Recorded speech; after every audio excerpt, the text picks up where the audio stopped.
You have tuned in to the Central Indiana Sports Reports Boys Basketball Scoreboard for Friday night's games in Blackford, Delaware, Grant, Howard, Madison-Tipton, and Northern Hamilton counties.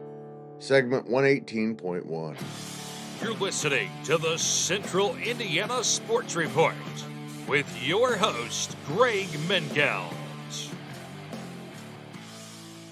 Good morning, good afternoon, or good evening. Whenever you've chosen to listen to the Central Indiana Sports Report, please accept our deepest gratitude. Today is December 14th, 2024. It's a Saturday, so it's another day for the Central Indiana Sports Report. I'm your host, Greg Mengelt. Producer Susie Mengelt is sound asleep. Coming up after the area scores, we'll break down each of Friday's 17 games. I was at Madison-Grant and did a report on the Argyle's win over Elwood. I also talked with Madison-Grant head coach Josh Hendrickson, Argyle seniors Ike Almeida and Luke Gilman, and Elwood head coach Ryan Van Skyok. Michelle Garmon was in Rusheville for Western's surprise win over Tipton. She spoke with Tipton head coach Cliff Hawkins and Western's Cam Bennington. Scott Hunt covered Oak Hill's thrilling win over Mississinewa for the Marion-Chronicle. He has a report coming up for us. And Rob Hunt of the Herald Bulletin covered Lapel and Wapahani. And Grant Shouse of the Action Sports Network called Marion-Richmond and also has a report. I also spoke with Oak Hill head coach Kevin Renbarger, Mississinewa's Josh Brooks, Frankton's Brent Brobston, Blackford's Aaron Daniels, Lapel's Kevin Cherry, and Tri-Central head coach Cam Hindman on their team's games on Friday. Buckle in, folks. It's gonna be a good one. Here are Friday's local scores. Oak Hill beat Mississinewa 40-38 in a thriller in a CIC and Grant County contest. Frankton opened CIC play with a 50-33 win over Eastbrook. Madison-Grant improved to 3-0 with a 52-34 win over Elwood. Blackford defeated Alexandria 66-53. It was number 1 Wapahani 55, Lapel 44. Western upset Tipton 42-32. Eastern got by Tri-Central 71-61. Marion dominated Richmond 73-59. Kokomo stayed unbeaten with an 84-67 win over McCutcheon. Mount Vernon beat Pendleton Heights in a big Hoosier Heritage contest 44-39. Delta beat rival Yorktown 53-45. Taylor 45, Northwestern 36. The Titans are 4-0. Sheridan won 53-33 over Clinton Central in a Hoosier Heartland Conference game. Hamilton Heights dominated Logansport 88-50. West Dell pounded Union 78-31. Blue River won its first game of the year 65-60 over Cowan in overtime. Both teams were 0-4 coming in. And Centerville defeated Daleville 81-43. Some other local games of interest. Greenfield Central beat New Palestine 74-57 in a game that featured the two teams that most people thought are the best two teams in the Hoosier Heritage. Future Connecticut Husky Braylon Mullen scored 37 in that one. Staying in that conference, Shelbyville beat Newcastle 70-61. Shenandoah got by Tri 62-49. In Hamilton County, Westfield 53, Garin Catholic 40, Garin Catholic's first loss. Noblesville beat Carmel 50-37. Hamilton Southeastern 57, Brebeuf 42. And also in the Hoosier Crossroads, Zionsville 77, Lawrence Central 60. In the Lafayette area, Jeff beat Harrison 48-42 in overtime. Central Catholic beat Covington 47-38. West Lafayette 81, Crawfordsville 41. Frontier handed Rossville its first loss 73-70. Clinton Prairie won a Hoosier Heartland game 61-45 over Delphi. Carroll 52, Caston 43. Northeastern beat Eastern Hancock 51-35. Mechanic-Wall remained unbeaten with a 71-44 win over winless Wabash. Peru 71, Southwood 59, Rochester 59, North Judson 43, Tri-West 79, Frankfort 43. Ben Davis beat Franklin Central 53-38. Crispus Attucks beat Warren Central 63-55, big win for them. And Bluffton, which hosts Elwood on Saturday, beat Lakeland Christian 54-26 on a busy Friday night in high school boys basketball. Before we move on to our game recaps, please go right now and like, subscribe, or follow us on whatever podcasting host you're listening to now so you don't miss a single segment. We are also now on YouTube. Just search Central Indiana Sports Report. Thank you. Oak Hill beat Mississinewa 40-38 in Gas City on Friday night in the Central Indiana Sports Report game of the night. Oak Hill's now 3-2 overall. It was their CIC opener for both teams. Mississinewa is now 1-3 and 0-1 in conference. Here's the Marion Chronicle's Scott Hunt with a report. Well, Scott, just as we expected, we got a really good one on Friday at Mississinewa. Good in the respect that it was competitive. Right. It was a pretty grimy game. But neither team was great. I mean, there's still some early season. Both teams were very inexperienced coming in to the season. So, but as you know, as the rivalry between Oak Hill and Mississinewa goes, a lot of intensity.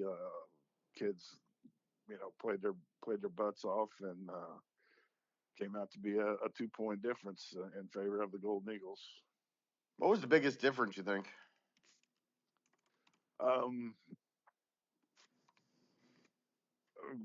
Talking to Coach Brooks after the game from Mississinewa, I asked him that question, and he was adamant about the 15 turnovers, which and that was huge. Obviously, 15 turnovers when Oak Hill only turns it over 7 or 8 times, that's a pretty big difference. But the problem with those turnovers, especially in the first half, is that they were Jace Tonical steals and buckets for Oak Hill. At least he estimated 12 points worth of Right. Jace's 22. Jace had 22 for the game, and I know he had 4 or 5 steals that went directly for layups and buckets in the first half, and Jace scored the Oak Hill's last 12 points of the first quarter, and they ended up taking a 16-11 lead after the first quarter, and then Mississinewa had a little run to start the second quarter, ended up with a 2-point lead at halftime, and just Oak Hill was up 32-28 after 3, and then got up 9 early in the fourth quarter, and then went more than 5 minutes without scoring a point. And Mississinewa they scored an 8-0 run. Can't even read my own writing. An 8-0 run to get within. They got within 1 with 2 minutes to go. Tonical hit 3 or 4 free throws in the last 20 seconds and allowed Oak Hill to hang on. One of the things that was disappointing. I felt like Mississinewa did a pretty good job defending Tonical. He had 14 points in the first half, 14 of his 22 in the first half, and only had 1 field goal, 2 field goals, and were both in the third quarter. All his points in the fourth quarter were from the free throw line. But that was the one thing. Tonical had 22. R.J. Sugar had a nice night. Hit a big three in the fourth quarter early, off an offensive rebound that Coach Brooks was really disappointed about, and they had those two scored the 37 of Oak Hill's 40 points. That's what Coach Brooks said was he felt like, you hold Jace to basically what his average is, and Sugar to right around his average, and the rest of the team to 3 points. You feel like you should win the game. I think both Mississinewa and Oak Hill are similar right now in the respect that they're both pretty good defensive teams. I was impressed with the way both teams defended each other, but they're also outside of for Oak Hill, outside of Chronicle and Sugar, they're not getting any offensive production out of the rest of the kids. They got good minutes off the bench from Landon Watts, who came in and did a nice job on the boards and defensively, and um, another kid, Luke Elzinga, who was playing sick, came in and did a nice job defensively. Uh, Beckham Lamb he's just a really good athlete. If you watch him play any sport, he's all over the place all the time, and he did a nice job. They just, Oak Hill was 14 of 44 from the field, and 13 of those field goals were between Tonagel and Sugar. Um, Big night for Miss Senegal senior Keontae Woods, who is the most experienced player on the Indians roster. He had 16 points and 10 rebounds. Freshman Ravion Fetz hit 3 threes and finished with 9 for Ole Miss. But just neither team's getting secondary scoring. I think Mississippi's had it from Fetz and Woods are probably going to be their two scorers most nights. Are going to be their top two scorers. Seth Yoder has shown some ability to knock down threes, and he was limited to just one. He kind of dealt with foul trouble for the Indians tonight. Trayvon Jackson Van Landingham had a really nice game up at Huntington, and he was like 2 for 6 from the floor. He had 6 rebounds too. Just they're trying to both teams are trying to find complementary and supplementary scoring to the kids they expect to go around the kids that they're going to lean on to carry that load. And right now, neither team is having a consistent success with it. They're both 4 or 5 games in, so The good news for Mississippinewa, of course, is that the Grant 4 tournament is just 2 weeks away. They should get another shot at them. Potentially, yeah. It's I think they get Madison-Grant in the first round. Oak Hill and Eastbrook playing the first round. So I found out an interesting tidbit from Coach Renbarger at Oak Hill a couple weeks ago when I was doing a preview. Is Oak Hill's no stranger to winning Grant 4 tournaments, but they've never won one under him on their home floor, and it's at Oak Hill. So he was. I have covered a couple Grant 4s out there, and the year prior to them winning the state championship, they had all those kids were juniors that won that state the next year, and they just laid an egg against Mississippinewa, and Mississippinewa ended up winning that year. It's pretty much been the outside of 1 year, I believe, that when Madison Grant won it, Mississippinewa and Oak Hill have taken turns winning the county championship. I think Eastbrook might have won them early in my tenure at the Chronicle Tribune too. But tonight, I've thought, before I saw a second of basketball this year, that I feel like this year's Grant 4 tournament is going to be up for grabs, and I really feel like any one of I've never felt before like any of the four teams could win it, but I really think that um, any one of the four Grant County teams could walk out of Oak Hill that night, December 28th, with the championship. Any one of them can do it. And I don't think there's any doubt that any of the four could do it, but I fully expect to see a rematch of the one you saw tonight in the championship game. I think especially early in the year, those two teams are going to be the best two in that tournament. Yeah, I mean, I wouldn't be surprised. Wouldn't be a bit surprised either. Those early games tend to the semifinal games tend to have some That's strangeness and true. some surprises that happen. Even last year, Mississinawa won the Grant Four out at Madison-Grant, but Eastbrook had a 3-pointer at the buzzer. It was a 3-pointer at the buzzer away from knocking them out in the in the semifinals. And Eastbrook kind of struggled all year last year, but and the their leading scorer, Jaden Younts, who's a dead-eye 3-point shooter, was the kid that put the ball up at the end of the game. And from where I was sitting, it was dead on line. It just bounded a little bit short, came up a little bit short and off the rim. And that it was Mississinawa was that close to getting, and chances are, our high school kids are.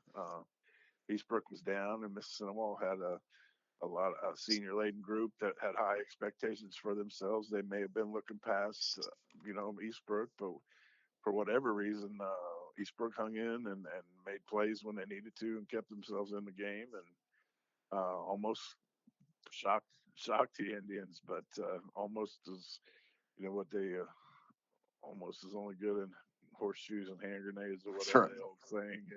I was just gonna repeat myself that those semifinal games are Yeah. when the strangeness kind of creeps in. I don't think the girls' Grant Four tournament's going to be quite as good. No, I just I'm going out to Oak Hill in the morning. Well, matinee game tomorrow between um, Mississinawa and Oak Hill, and um, Oak Hill I seems to just get more impressive every single outing. yeah, they do. They're and I don't even think they're they've come close to their best yet. I know, it's going to be. I'm looking down the road a piece to see when the Oak Hill Alexandria game is going to be played, Late. and I think probably Oak Hill is the only team in the CIC that might be able to challenge No question. Alexandria. No They're question. and that's a lot of that's because of Oak Hill's size and the their ability to defend. You know, I, Jacqueline Hoser is going to be she's going to be the best player on the floor that night, and but Oak Hill, they're athletic and they've got size and Mm-hmm. they can cause trouble for kids, and that should be a fun game. But yeah, I don't know. I don't really know if any of the four Grant Four teams will be able to challenge. Probably Mississinawa is the best equipped to maybe challenge Oak Hill, but Yeah. I'm not sure they're in the same neighborhood right now. And here's what Oak Hill head coach Kevin Renbarger had to say about the win. That was a hard-fought victory. Obviously, a low-scoring game. Had an opportunity a couple of times to push the lead out to 9 points, once in the first half and then once in the second half. But give Mississinawa credit; they never quit or really think that a lead is too big that they can't come back from, and did a nice job of fighting back. Got the lead to within one, but we were able to make a couple of key stops at the end, and then hit our free throws to seal the deal towards the end. So we'll take it. It was ugly. Both teams did not shoot well. I thought both teams played pretty good defense, but we were able to get some timely stops when we needed them and convert convert at the end. What did you think? What did you feel like was the difference? We just got enough on the defensive end, to be honest with you.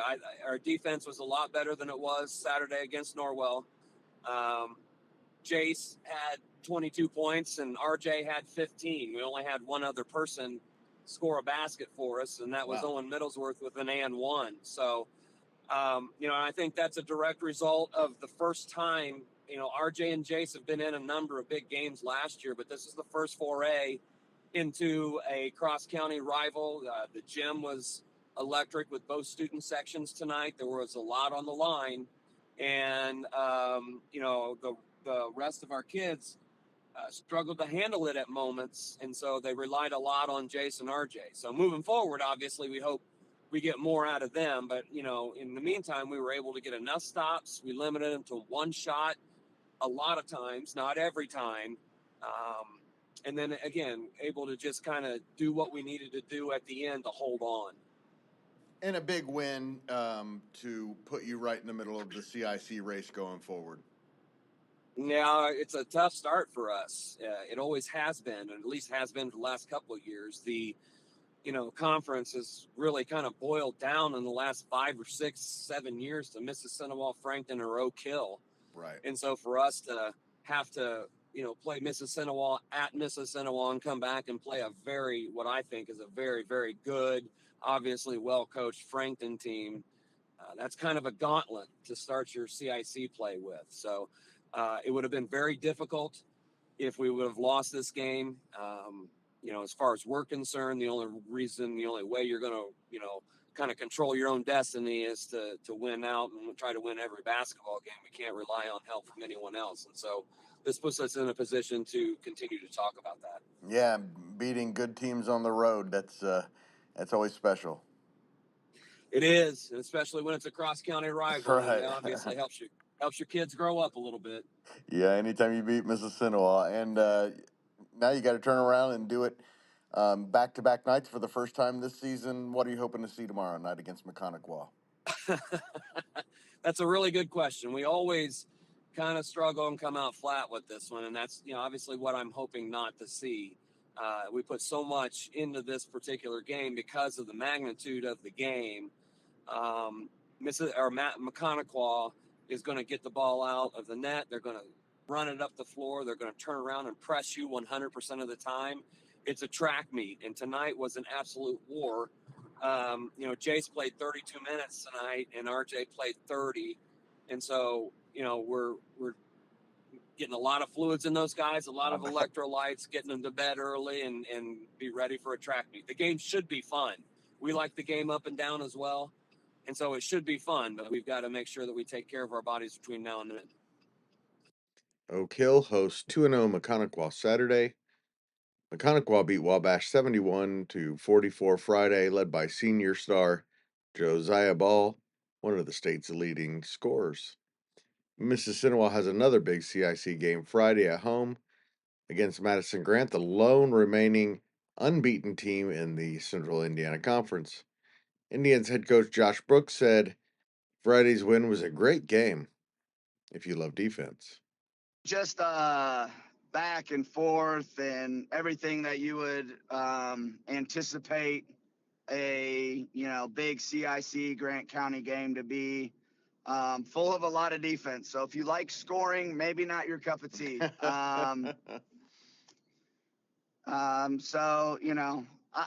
From my perspective, just very disappointing. We turned the ball over a lot again.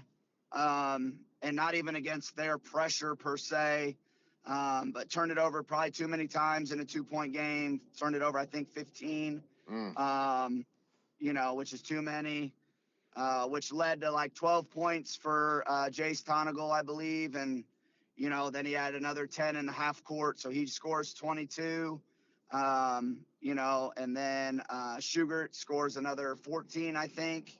And that's really it. And I feel like for us, that's what we wanted to do. But we just weren't able to find the points needed to, end up on top. So, kind of a frustrating game for us because we feel like, we did the things that we needed to do.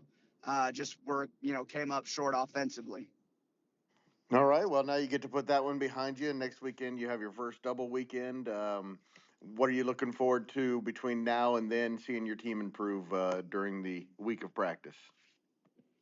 Well, I am typically a big-time defensive guy, and, we're going to be good defensively, and we're going to hold teams, to a certain amount of points. And I feel like this team is very good defensively, but I think we're going to maybe have to flip the script a little bit and, focus in on offense and how we can find scores better and get more shots up in practice so we're more confident, taking the shots we can get and, doing those types of things. Gonna have to get on film, obviously focused a ton on tonight. Haven't really peaked a ton at Madison-Grant, maybe a little bit at Lapel. I know Madison-Grant got a good win tonight against Elwood. And Lapel is a typical, very, very good 1A school, probably bigger than 1A, or at least have better athletes than 1A, typically getting some of those indie kids. So, a really tough 2 games ahead of us. But, again, I love these kids. I love their effort. I love their work ethic. And, I think we're just going to continue to climb the mountain. And who played well for you tonight, Coach? Keontae Woods, again, was outstanding, had 16 points, really battled hard inside, rebounding and finishing. Ian Newsom, I don't think he came off the floor tonight and was tasked with guarding Jace, and I felt like he did a super job with that along with his teammates, but he was the primary defender there. Ravion Fetts, I felt like for his first conference county game, did pretty solid, hit 3 threes for us, ended up with 9. Tyvon Jacobs Van Landingham came off the bench, and I felt like he played really, really solid for us. I think he had 8 or 10. So those guys obviously stood out. Looking forward to looking at film, getting a chance to kind of see, who else played well and where we can improve. Frankton is 2-2 after a 50-33 win over Eastbrook in their Central Indiana Conference opener. Eastbrook was the only team entering the contest with a conference win. The Panthers are now 2-3. Sophomore Trey Bennett had 18 points on 9 of 12 shooting for the Eagles, with 10 rebounds, 7 coming on the offensive end. He also had 2 block shots. Senior Joey Wright had 11 points, 5 assists, 3 steals, and 3 rebounds. And senior Brady Carmack had 8 points, 8 rebounds, 5 steals, and 4 assists. I asked Frankton head coach Brent Brobston how he felt about his team's performance. I really like the fact that the way we finished the game. We finished the game on a 24-6 run to pull away from them, and I think giving us that cushion. I think we were up 10 going into the fourth quarter, and then we were able to get the lead to close to 18, and just kind of maintain it and keep it there. I thought our kids showed some resilience and some toughness in the second half that they maybe didn't show in the second quarter. Yeah, it's tough to lose, though, when you get off to a good start and close strong, right? Yes, yeah. It's you're exactly right. Great start in the first quarter, closed strong, and second quarter was rough, but Yeah. we were able to, kind of reestablish ourselves in the third quarter. Who played well for you, Coach? Trey Bennett had a really good game for us tonight. He had 18 points and 10 rebounds. He was huge for us underneath the rim. They didn't really have an answer for him. And Joey Wright was solid for us with 11 points. And Carmack had 8 points. Noah Melvin was defensively, I thought, just phenomenal for us. And Stansbury was able to knock down a big shot for us in the third quarter to kind of stretch the lead. I thought defensively he was good. And Javon Miller and Blake Nickham, they provided really good minutes off the bench and gave us some energy and some motivation that we needed early in the second quarter. So really happy with the team effort. Eli Birch came in also and played a couple of minutes there as well. So it was a good team win, and I thought the ball was shared well, and we had multiple double-figure scores, so that was important. Madison-Grant remains unbeaten at 3-0 after beating rival Elwood 52-34 on Friday night. It was the CIC opener for the Argyles. Madison-Grant outscored Elwood 32-20 in the second half to pull away for the win. Luke Gilman led the Argyles with 19 points. He had 11 of those points in the second quarter when Madison-Grant took control. He had a late three in the first half to help the Argyles lead 20-12 at the break. Gilman says the Argyles are 3-0 because I think our teamwork. We all have a love for each other. We don't care who shoots it. We all want to spread the ball out. I mean, every game you can look at the box score. It's someone has 10, 9, 8, 6, 5. It's all spread out. We don't have one guy scoring 30 and then everyone else getting the scraps. So I feel like that's been an important part. This stretch tonight, you had a good stretch there. Was that a decision that you made, or did it just kind of happen? I feel like it just kind of happens. You start, it started with my one layup, then I got the steal, next layup, and then we got the stop on defense, and I was feeling it. The crowd was feeling it. I get it, and you don't even think about it. It just you just feel it, and you just go with it. Senior center Ike Almeida scored 10 of his 12 points in the second half. Senior forward Levi Nelson added 9 points. Senior guard Xander Gillespie 6. And senior Xavier Yegi finished with 5. I asked Almeida what's been the key to the 3-0 start. Our defense has been playing really good this year so far. And offense is good enough to win, but it'll keep getting better. So, talk about the run that Luke went on. Talk a little bit about his game. Yeah, Luke's good. He's stepping into himself as a player a lot this year. I mean, him and I were both on JV a lot last year, but you can really see him stepping up. Madison-Grant hosts 0-4 Lewis Cass on Saturday.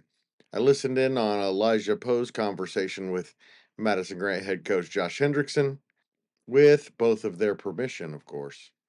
Like Gilman going to run like he did, how big of an impact does that make in the game, but for the team as well? Well, when you struggle to score the basketball like we do, when you have a guy go on a run like that, it's absolutely huge. Because I don't know if you've seen us play much, but we're not really the 2018 Golden State Warriors. So when we have a guy go for 8 or 9 in a row, it's a pretty big deal. Start 3-0 in the season. Just how big is that for confidence going forward, the start of the season? It's big. I mean, it's a group that, they expect to succeed. They expect to do well. They come out and compete every day. We got a lot of guys in here in the morning getting shots up, getting ready each week to compete against teams, compete in the CIC conference. So, anytime you can start 3-0, I mean, it's a big deal no matter who you played. So, it can only help confidence. It can't do anything to hurt for sure. You guys force Elwood to force a lot of turnovers. How much is defense a part of your guys' identity? I think it is our identity right now. I mean, I don't know how many we gave up tonight, but coming into tonight, we were giving up 30 points a game. So, defense is something we've had to rely on to this point in the season. I hope it's not something that we have to solely rely on the entire season. I'm hoping our offense catches up and we can be a little bit more of a balanced team in that way. But right now, it is our identity. Lewis Cass tomorrow night. What are you looking to see from your team? Well, I mean, we're gonna have to switch it up to a new gear tomorrow night. Lewis Cass, I know they haven't had success yet this year, but if you've seen any film of them, they've got athletes. They have 2 6'3" guards who can get to the rim and attack. They're the type of team who can rebound and be physical. So, we got to get in here at 10 o'clock tomorrow morning, have our walkthrough, go through scouting report, and be locked in come 7:30 tomorrow night for Lewis Cass. Elwood was led by senior Jaden Mullins, who had 18 points. He was the only Panther to score more than 3. Even in a third straight loss, Elwood head coach Ryan Van Skyok saw a lot that he liked. I thought our defense was really good the first quarter and then the second quarter a little bit, but again, we struggled to hit free throws and some wide open shots we had again. But I felt like we did a really good job of battling with the post guys inside. We are not very big, and it was a great sight to see how those kids. We started a freshman and sophomore tonight. That was great to see, have them get a little experience. We feel like if we can start scoring offensively the way we play defensively, we can be pretty good. So. We told them to keep their heads up. I mean, we're only not even a quarter in the season, so we got a long ways to go, and they continue to keep fighting and getting better. We think we can make a little run towards the end of it. And just imagine if the 5 or 6 missed layups go in, the difference that it makes in this game. Yeah, that's killed us. Free throws and missed layups or shots around the rim, I mean, just absolutely kills us. You think about it, I mean, we miss a layup, they get out in trans, they scored a layup. I mean, it's a 4-point swing just like that. So we got to focus. We really focused on that. We got to do a much better job of hitting our shots and allowing our defense to set up. And what about the job Jaden did getting to the basket early in the game? Yeah, I got upset with him a little bit because he was taking outside shots, and I'm like, you got to understand, nobody can guard you tonight. You've been getting to the rim every single time. Like, you can't settle for a shot because you don't shoot the three very well. So I thought he did a much better job of the second half after we got after him a little bit of getting to the rim and scoring. He's a really outstanding basketball player. He don't believe he's very good at basketball, and we try to tell him all the time, is like, he's not been playing very long, and what you see out of him, man, I hope he goes play basketball in college because some team is going to work with that kid, and he's going to be something special. Blackford opened CIC play with a 66-53 win over winless Alexandria. The Bruins are now 3-1 overall with 3 wins in a row. Alexandria's 0-4. Blackford first-year head coach Aaron Daniels said it was great getting off to a strong start in the CIC. Plus, they got a bit of a surprise. Yeah, 3 in a row, and then I wasn't aware that they actually had the horseshoe. So we were presented with the horseshoe tonight. So that was really cool and meant a lot to our kids. So that was really neat. Well, who played well for you, Coach? Maury Leggett, the freshman tonight, he was all over the place. He had 18 points. We haven't started the game. We just have our offensive possession chart. So we had him down for 6 assists and 5 rebounds. And I'm sure when we get on film, there's going to be a lot more than that. I mean, we probably had 14, 15 steals tonight. We were extremely active. We had 4 in double figures, which, we try to get 3. So to have 4 was incredible. And we, Gage Baker, our senior leader, he's averaging about 16 a game. He only had 2 points in the first half. He really struggled, and we had some other kids step up. And Kentrell Toomer had 10 tonight for us. He's averaging about 4, so it was a big night for him. A lot of run-out steals, got some layups. But Maury Leggett was fantastic tonight for a freshman. Best start for the program in 3 years. You got to like that. Yeah, we're excited. We knew we had a lot of talent. We're playing better. We're still not to where we want to be, which, nobody wants to be, at their finished product 4 games into the year, but we're really excited for the start. After 4 straight CIC games, let's turn to our only independent. 2A number 1 Wapahani knocked off 2A number 9 Lapel 55-44. The Raiders are now 4-0. Lapel is 2-2. Here's the Herald Bulletin's Rob Hunt with a report. Well, Rob, I talked to Kevin Cherry tonight, and he basically said the difference was Wapahani's just really good. There are some things he'd like to have seen a little better, but the bottom line was teams are going to be chasing Wapahani this year. Yeah, I guess you don't need me. I mean, that's basically what happened. I mean, they come out and they just, one guy hits a 3, and then it's a different guy, and then there's the 3 guy. I think they hit 9, and there were 4 different guys that shot him. I mean, it was they're an impressive team. I mean, they don't. Not only did they shoot the ball real well, they don't turn it over. They had 3 turnovers tonight, and one of those was an offensive foul, which some count as a turnover, some don't. I do. It is. It is. Thank you. But and to Lapel's credit, they're short a player, and they still battled back in the second half. They were down, I believe, 18 was as big as it got. Right. But they battled back. They cut it to 8 and had the ball actually, but couldn't get the score that time down. So for them to play, like, I think it was kind of a mixed bag. The way I approached Coach Cherry after the game was, this is one of those measuring stick games, if you want to call it that, early in the year. And he couldn't have liked much of what he saw in the first half, and he probably liked a lot of what he saw in the second half. That's kind of what he was saying. They didn't defend very well in the first half, but in the second half, the intensity and the fight was there. And the player who was missing, of course, is the player we've been talking about all week, who is such an important piece to the team. Yeah, Quinn Wilkins, he does so many things as a guard. He can score it, he can shoot, he really handles the ball well. They didn't commit Lapel didn't commit a lot of turnovers either. I mean, they only committed 8, which is not a terrible number, except the other team only committed 3. But yeah, Quinn Wilkins was out with an illness. I guess he tried to go. He wanted to play, but when you're sick for overnight and then most of the morning,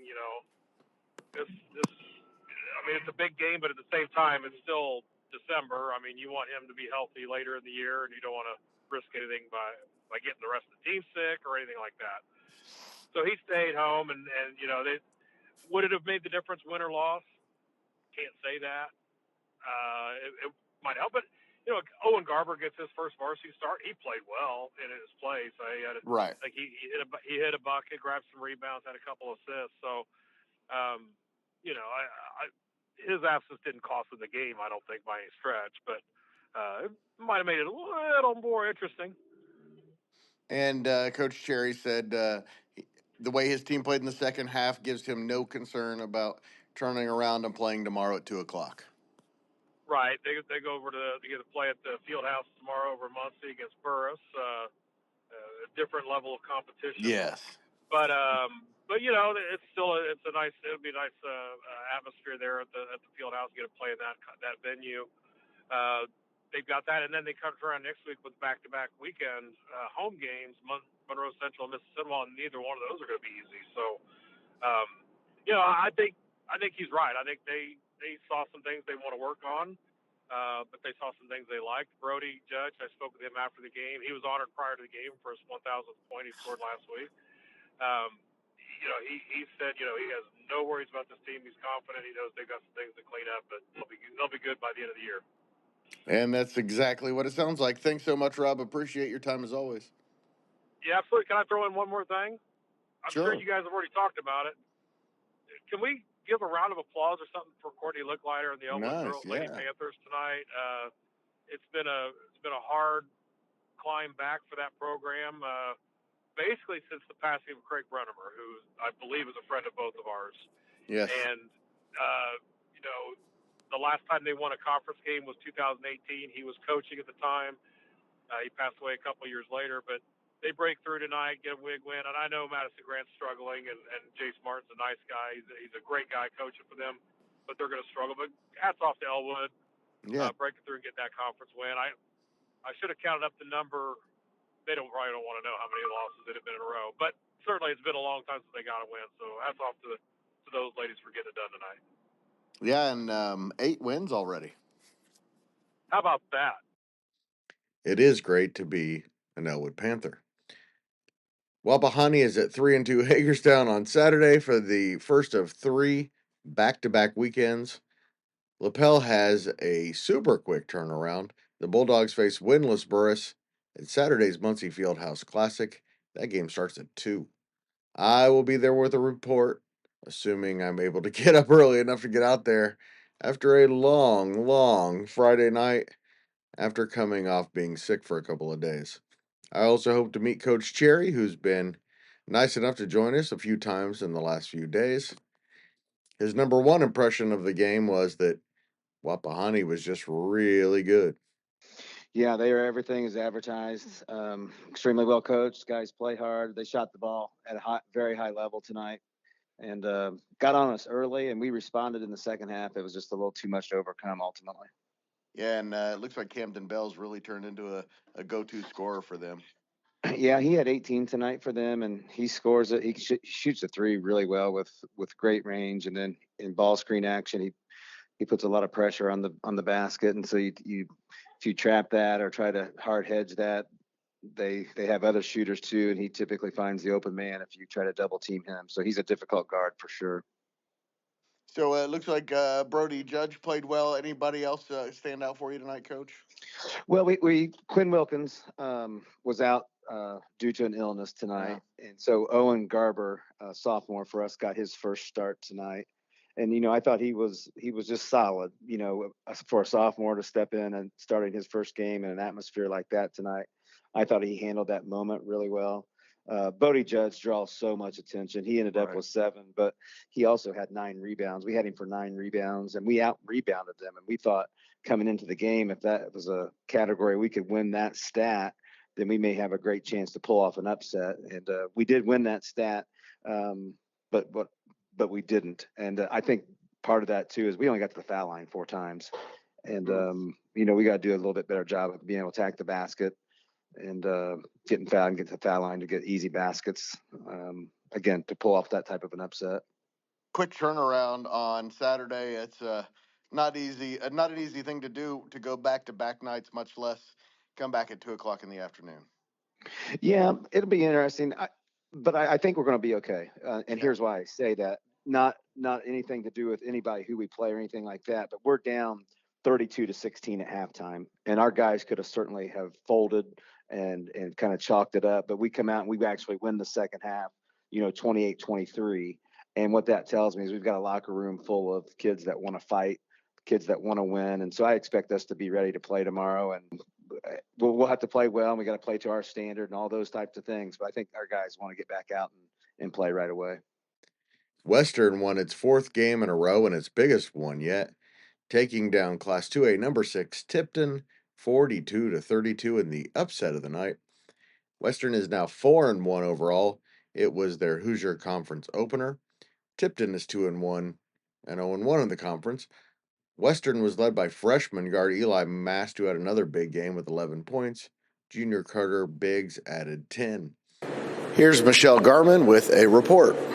This is Michelle. Michelle Garmon. I covered the Tipton-Western Hoosier Conference opener for both teams last night. It was a close battle. It was a low-scoring battle, and I think a lot of that had to do with good defenses by both teams, and also just missing some open shots by both teams. Part of that's probably still early in the year, and that game meant a lot because it was the Hoosier Conference thing.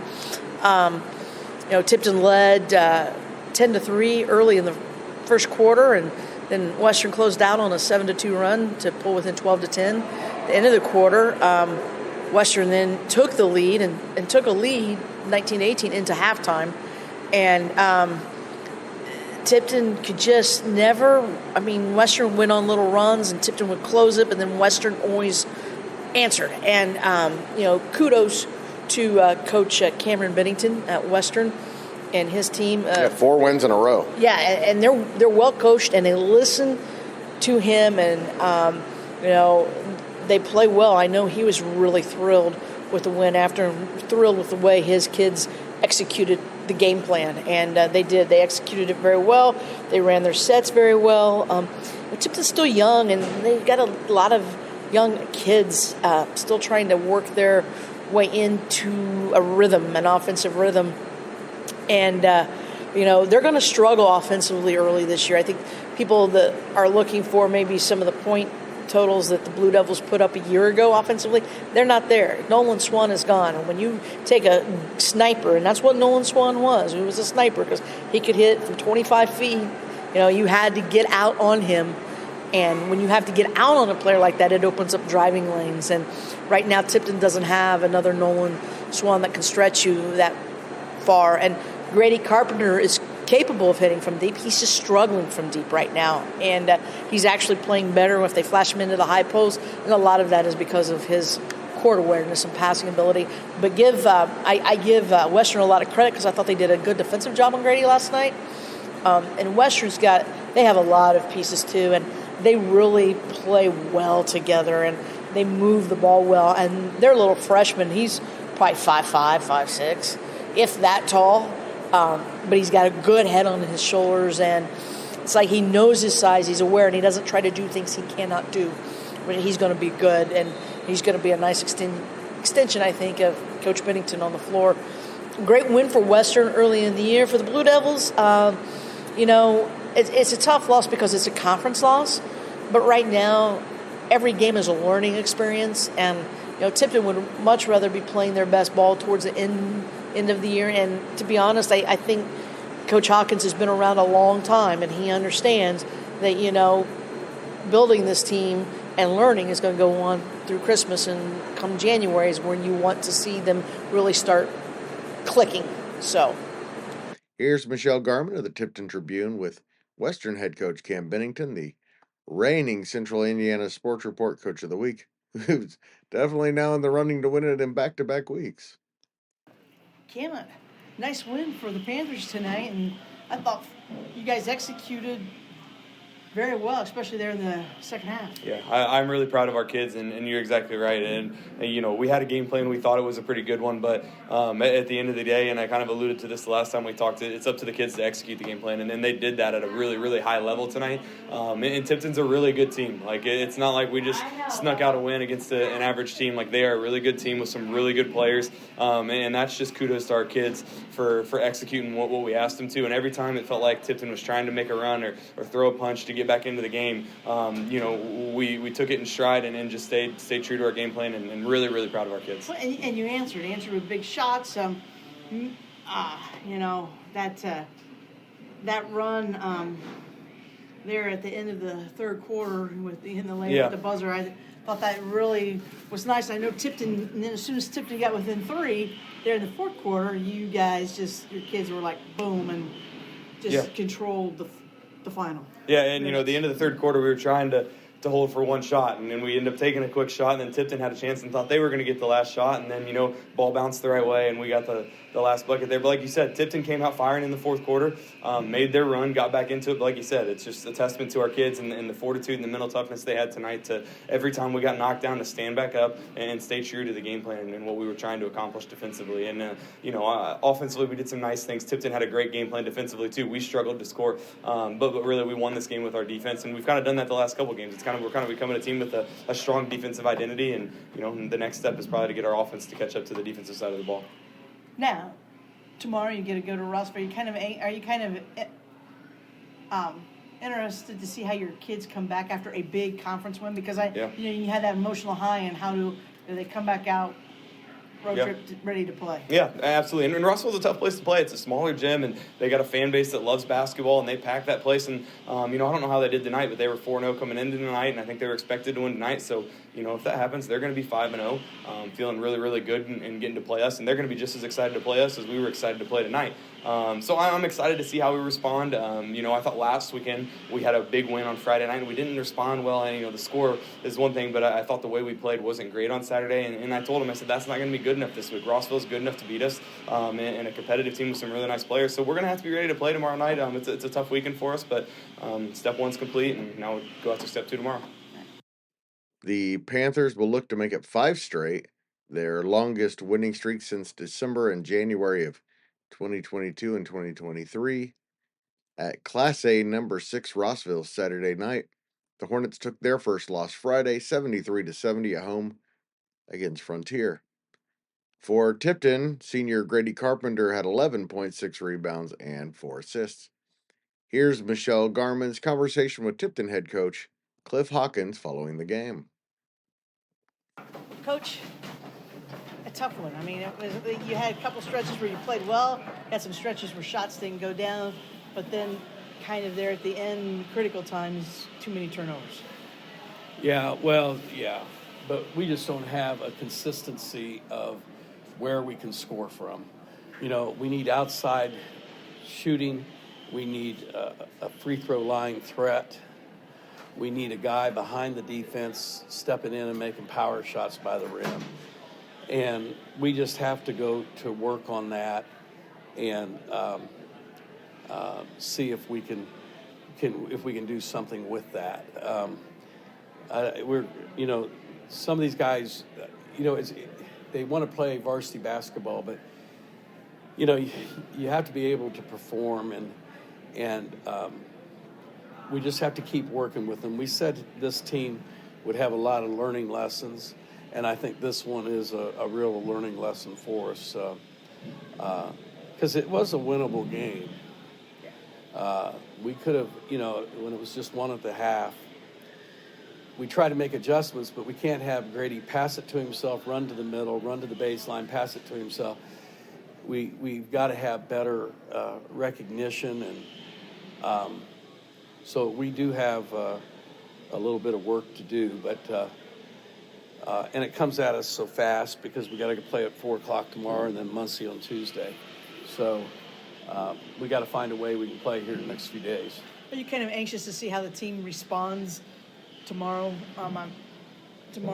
with the short turnaround, being that they are I should say the young kids, because you know how your seniors are gonna come. I mean,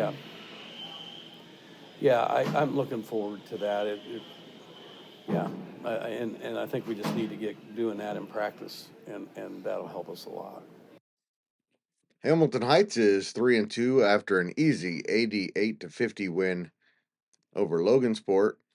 The Huskies have won 3 of their last 4. They play Muncie Central at Saturday's Muncie Fieldhouse Classic. That game is scheduled for 4 o'clock. The host Bearcats are 1-2 after beating Adams Central 57-48 on the road Monday. On Friday night, Heights dominated Logansport from start to finish. They led 26-4 at the end of the first quarter. Logansport's now 2-2 and 0-1 in the conference. They'd won 2 straight coming in. Marion defeated Richmond 73-59 in the Giants North Central Conference opener. They are now 3-1 overall. Richmond is 1-3 and has lost 3 straight. Grant Shouse called the game for the Action Sports Network and has a report for us. Wow, Grant, that was an impressive win by the Giants. Yeah, good win for them tonight. Always important to start off good in conference play. I've said it once on here. I've said it a million times. Marion got off to a cold shooting start. I think they missed their first 6 or 7 from the field, and Richmond hit everything. Richmond was up. They were up 10-0 at one point in the game, and wow, Marion was able to battle back. Tim Jones is just such a great player for Marion. Very athletic. Marion's just had the right guys step up at the right times for them this year. J.J. Smith again tonight, like he was in the Hamilton Southeastern game last week, was big tonight. He had 17 points tonight. Tim Jones with 27. Richmond's also a really good team, really well-coached team. And I was just on the radio talking about it on 105.9 The Bash. I just told Wade Weaver, I was like, the story of the game tonight, I think, was some technical fouls that happened. Richmond head coach Billy Wright was hit with a technical in the first half. And of course, a lot of people know when you get a technical, you have to sit. Right. If you're a coach, you have to sit. And then Tim Jones and Logan Barnes for Marion both got hit with a. Excuse me, I'm sorry. No problem. Both got hit with technicals at 2 separate times during the game. So, and the technicals that happened, they weren't like obvious technical fouls. They were, there wasn't a shove, there wasn't, an obscene gesture made or whatever it was. It was just talking. It was just taunting. And I don't know what Billy Wright said for Richmond to warrant a technical, but the officials must have thought it was. Both teams, like I've said before, very well coached. Good win for Marion tonight. It was a 3-point game going to the fourth quarter. Marion was up 52-49 and then just blew it open. And when the lead got to 10, you felt like it was over, but then Richmond Marion was up 65-59, and then Richmond actually cut it to 6, and then J.J. Smith hit a big layup to go back up 8. And that's pretty much it. Richmond didn't score. Marion hit shots down the stretch and won 73-59. But good solid play for Marion. They're 3-1. They get Wabash tomorrow. They very well, after tomorrow night can be 4-1. Going into a tough week. Yeah, should be. I know Huntington North coming up, and then they got a big month of January where they got Lawrence North, Westfield, Carmel coming up soon. So a big stepping stone tonight, working towards what's going to be a crucial 2025. I mean, 2025, when the calendar flips over, is going to be big for Marion because, like I said, they got those big opponents coming up, the Indianapolis area schools. And next Friday is Kokomo at Kokomo. So another big North Central Conference matchup. And those Marion Kokomo games are always intense, and that one's at Memorial Gym over there, and that was going to be a fun one. But Greg, before I go, I want to end. I kind of want to end with this. I was stunned to see Western knocked off Tipton tonight by 10. Yeah. Yeah. Cam Bennington's getting the job 42-32. done, isn't he? Oh, yeah, he's a great coach, and he's a great guy to talk to. Yes, he is. And, he's got Western's playing great basketball right now. That's a team that, obviously I wouldn't want to play right now. And What are your thoughts on calling a game from Richmond your first time? I did the Marion-Richmond football game there in September. And so when I was there, I was able to step inside and see the gym for the first time. And for me, I'm trying to cross as many gyms off my list that I've been to, not just seen a game, but just have been in the gym, just to say I've been there. And I was able to cross that gym off the list then. So I got sent here tonight, and, the setup was good. The only bad part, and if somebody listened to the game, then they'll probably be able to agree with me. The only bad part is the band is pretty much like right over your shoulder. You're right, it is. So, yeah, for a newspaper reporter, that's not a bad thing. But when you're on the air, that probably isn't good. Exactly. Yeah. And the band did a great job tonight, but your that was really listeners my heard only all of it. complaint. Huh? Your listeners heard all of it. Oh yeah, they did. And it was kind of good because usually when you come back from a break, there's this little clip of music that plays. It's like a bumper music. We call it a bumper music. Well, I didn't have to play the bumper music at all tonight, really, because the band, during a break when the band was playing, I was able to just turn my mic up, and before I started talking, they'd hear the band. So it kind of played it in my favor. But good place to watch a game. I mean, if you're a basketball fan and you've not been to Richmond, get there and watch a game. Indiana is just so blessed to have gyms like that. That the Bill Green Athletic Arenas, the Tiernan Centers, the Newcastle Field Houses of the world, that are so lucky to, have these gyms nearby in Indiana, and people got to get out and go see a game there. Kokomo is 4-0. Their first 4-0 start in 12 years after beating McCutcheon 84-67. Senior guard Zion Bellamy continues to have a huge start to his senior year. He had 30 points, going 5 for 10 from the three-point line.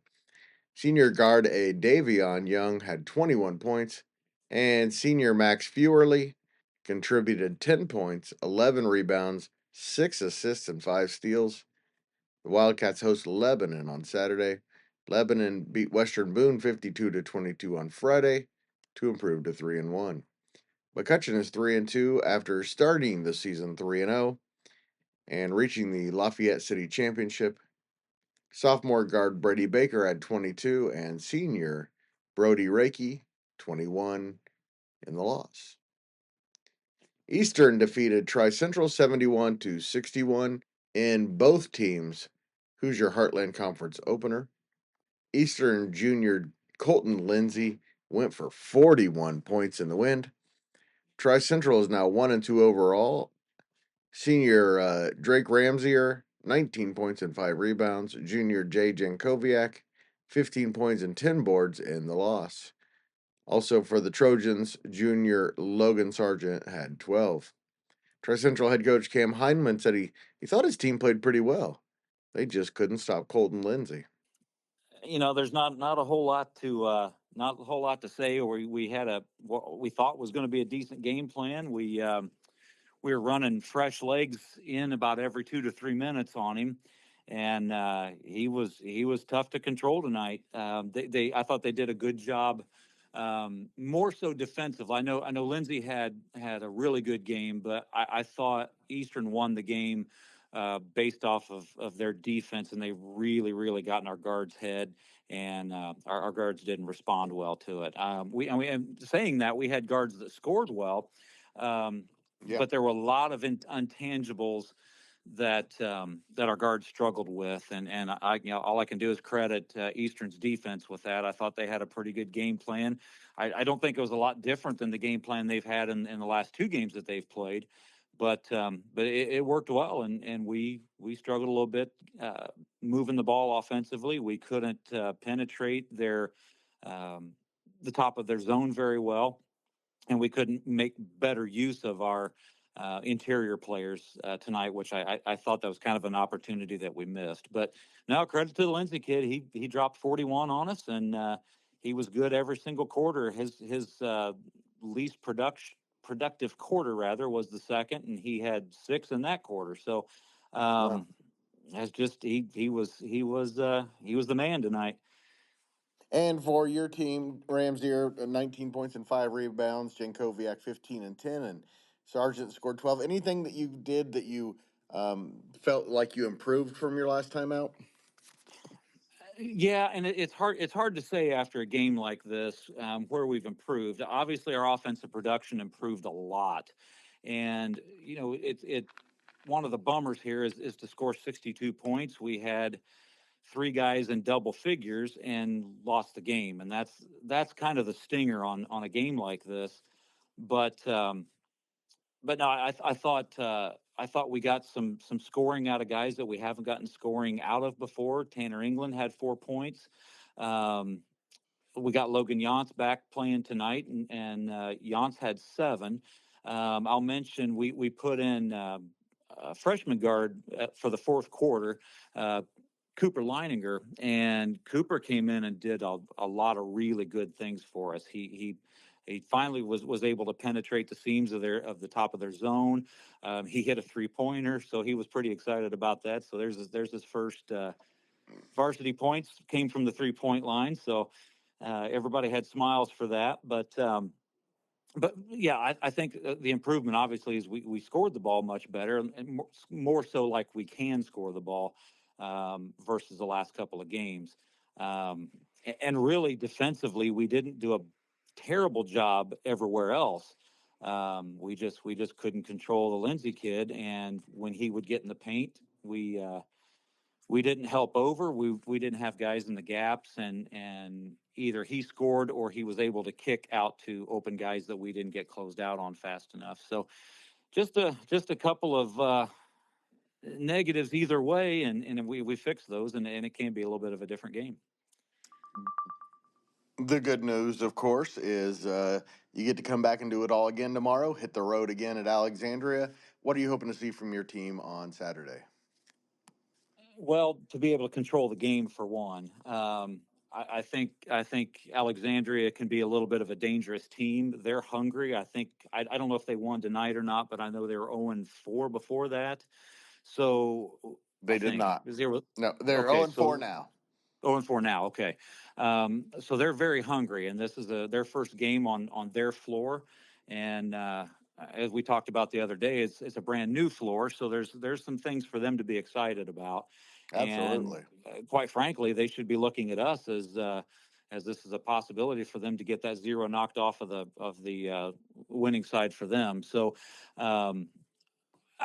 What we've got to do is come in again, play our game of basketball, follow our game plan, and honestly, we've got to get kids to buy into what we're trying to do. And I think if we do that, we're going to be just fine throughout the remainder of the season.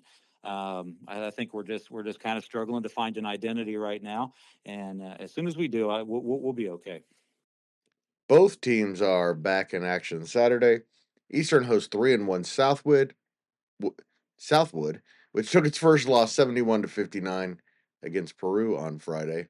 Tri-Central goes to winless Alexandria. Taylor is 4-0 for the second time in 3 years. After defeating Northwestern 45-36, Taylor hosts 2-2 Delphi in an HHC contest next Friday. Northwestern is 2-2 and has 0 time to recover. The Tigers host 0-4 Frankfort Saturday. Sheridan won its third straight game, 53-33, over Clinton Central, and is now 2-0 in the Hoosier Heartland. Clinton Central is 0-4 for the second straight year. For Sheridan, junior forward Devin Hamilton had 23 points, 4 rebounds, 3 assists, and 3 steals.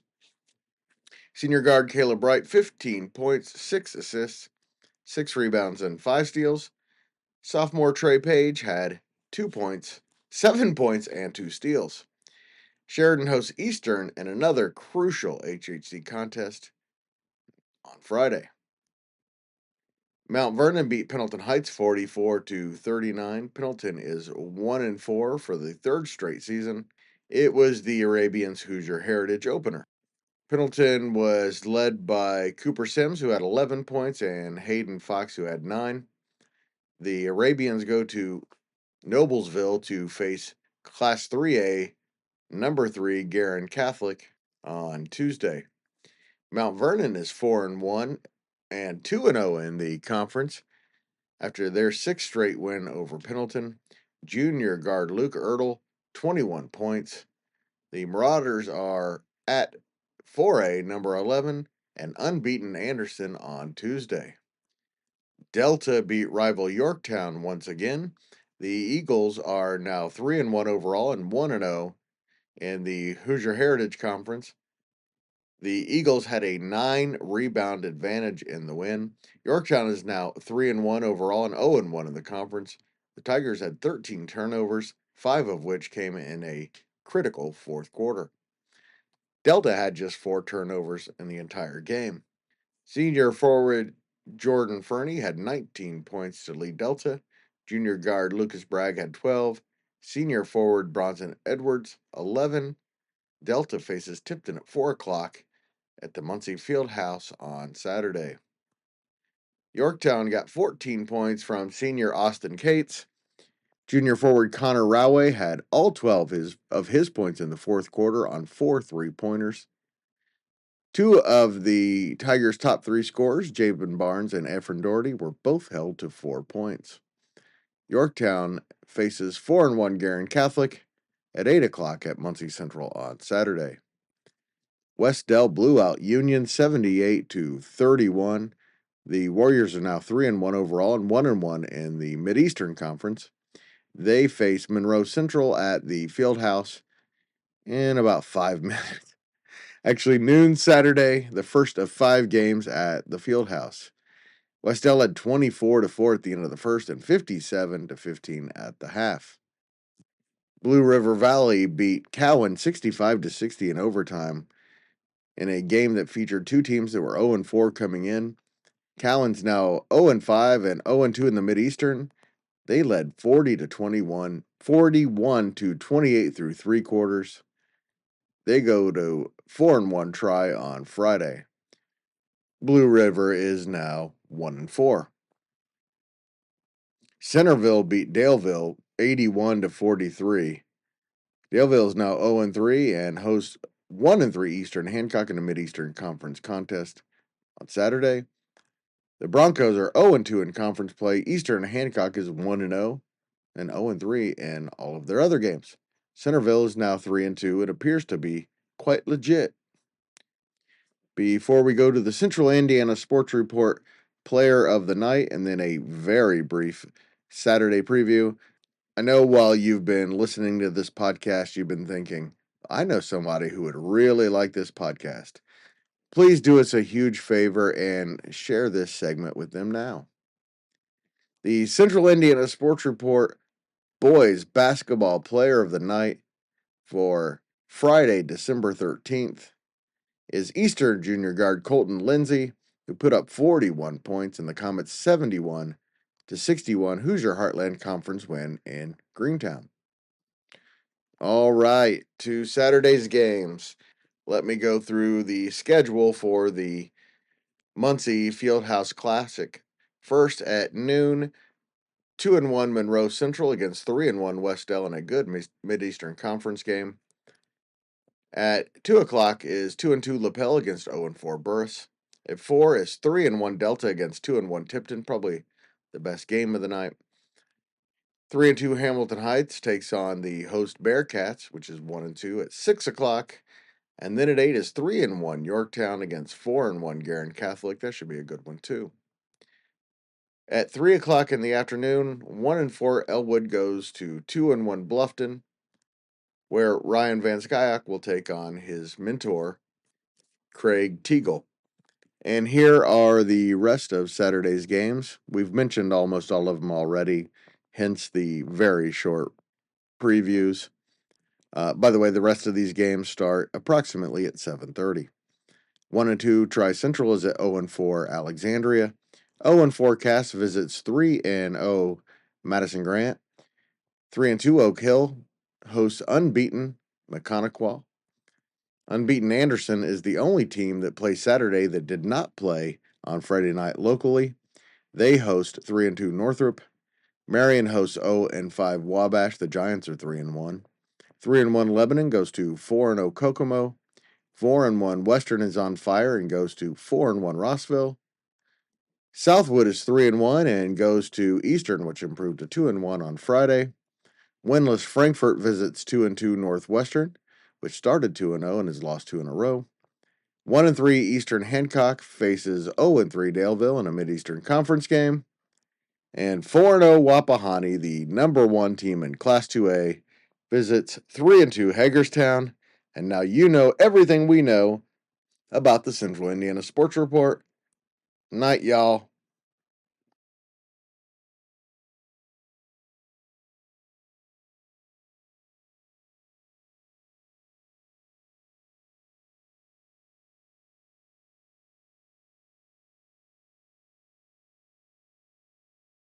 The Central Indiana Sports Report is a product of ITG Media, and I very much love Susie.